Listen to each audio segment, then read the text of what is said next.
Hello guys, ভিডিওটা দেখে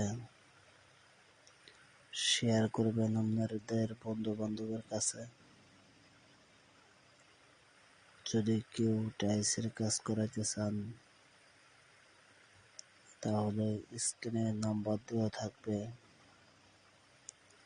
সে নাম্বারে যোগাযোগ আমাদের সাথে করতে পারবেন। বাংলাদেশের যে কোনো জেলায় আমরা কাজ করে দেওয়ার জন্য প্রস্তুত আছি। যে কোনো ডিজাইনের কাজ, মার্বেল থেকে শুরু করে যে কোনো টাইলস আমরা লাগানে অক্ষম। যদি ভালো লাগে ভিডিওটা শেয়ার করবেন, আপনাদের বন্ধু বান্ধবের কাছে রিকোয়েস্ট রইল। ভালো থাকেন।